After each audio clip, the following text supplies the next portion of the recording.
may na-receive daw may notification daw si Winnipeg na asking him to return sa Winnipeg sa Manitoba. Baka ito na nga yung senyalis na yung parang warning siguro na baka hindi kita i-renew, hindi ka ma-renew or yun. Saturday na naman, men. Ayan. Bilis ng bilis ng panahon, no. Sabado na naman. Ngayon, ang dami kong naiisip na gagawin pagka weekdays. Tapos bago mag-Biyernes, ang dami kong iniisip sa trabaho na pwedeng gawin pagka weekend. Tapos ngayon, pagka weekend, wala naman ako nagawa. Anong oras na? 3:00 na ng hapon, wala pa ako.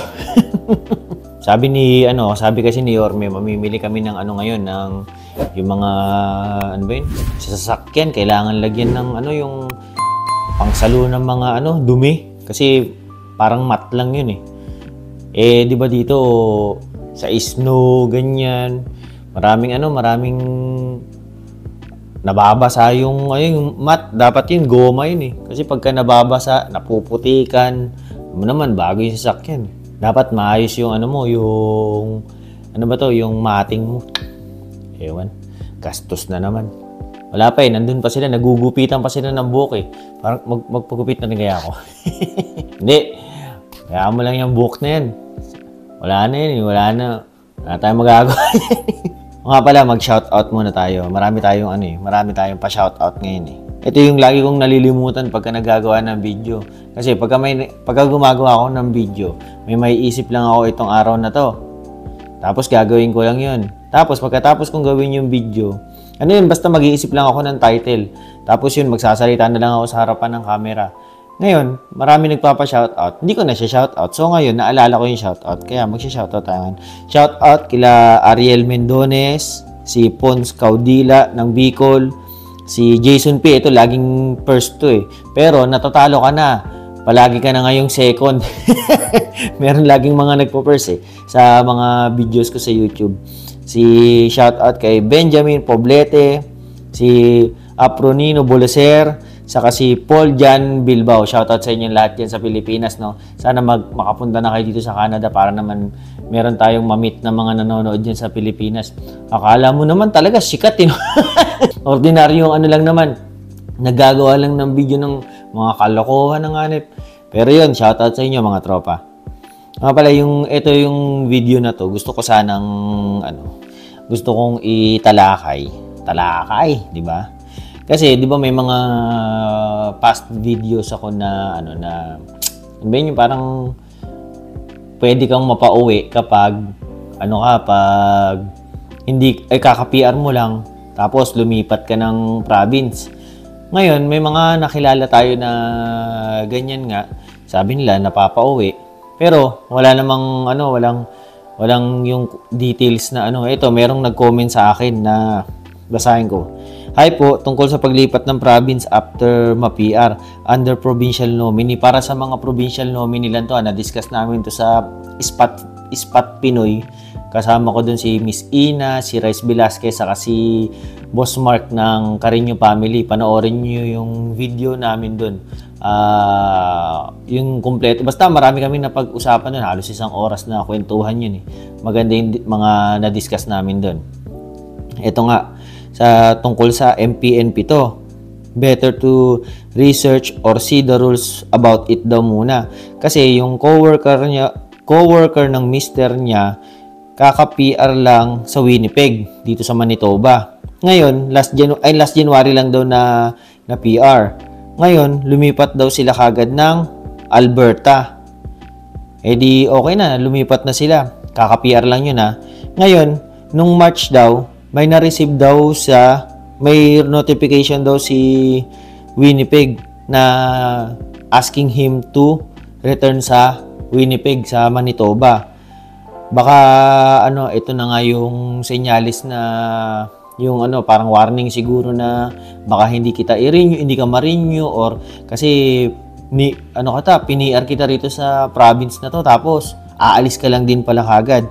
Ayan If not, there might be a problem for the renewal of their PR. O yun nga, talagang hindi ka pwedeng lumipat basta-basta kapag na PR ka sa isang province na lalo na pagka PNP yung ano mo yung ginamit mo na ano ba to na pang PR yung dito sa Manitoba Provincial Nominee Program.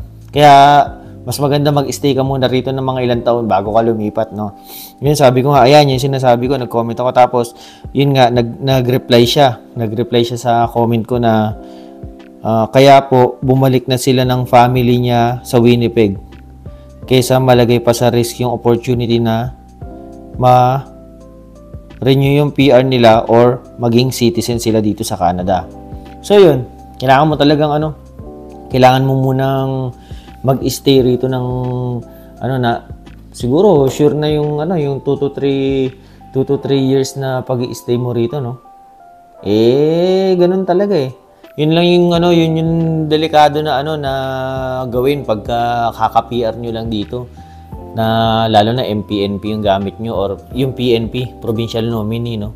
Kasi alam mo naman, ang habol natin dito makapag-stay tayo dito. Pagkatapos natin ng mahabang proseso ng pag-a-apply ng PR, gumastos ka ng lahat-lahat. Tapos biglang magkakaroon ng problema, sakit kaya sa ulo ng ganyan, nakaka-stress, kakaisip. No? Meron gumastos ka na ng magkano yung pa-PR mo rito. Yung PR ko rito, ang ginastos ko, dalawang anak saka isang asawa. Nasa 3,250 yata yung binayaran ko sa permanent residency application. Ano yan $3,200. Tapos bukod pa dun yung pagka nag-apply ka ng PNP. Yung PNP naman mura lang, 500. Sa mga nag-a-apply sa kabilang company, sa kasi pagdating nila dito PNP, dun na sila ina-apply. Kaya ewan ko kung magkano yung kinonvert lang yata. Basta $500 yung sa PNP. Tapos 3,250 sa apply ng permanent residency. Tapos magkakaroon ka ng problema pagka magre-renew ka na. Wag mo nang isugal. Na lang, mag-stay ka na lang muna rito. Kung saan mo gustong lumipat na probinsya, mag-ipon ka na muna ng pera mo para ready ka paglipat mo. O kaya, mag-aral ka, mas maganda. Kasi mag-aral ka rito. Tapos yung pupunta mo na probinsya, mas maganda na yung yung credentials mo, no? Kung saan mo gustong province na lumipat, tingnan mo kung ano yung mga available na trabaho doon. Dito sa Manitoba, magtrabaho ka ng kung ano yung gusto mong pasukan na trabaho doon sa lilipatan mo para makakuha ka na ng experience. Tapos mag-aral ka na rin kung ano yung gusto mong trabaho doon sa lilipatan mo. Para paglipat mo doon, balita ako sa Alberta, medyo mahirap na rin maghanap ng trabaho doon kasi dumadami yung mga dumadami yung mga tao dun ngayon, mga Pilipino. Kasi maganda nga yung lugar usually.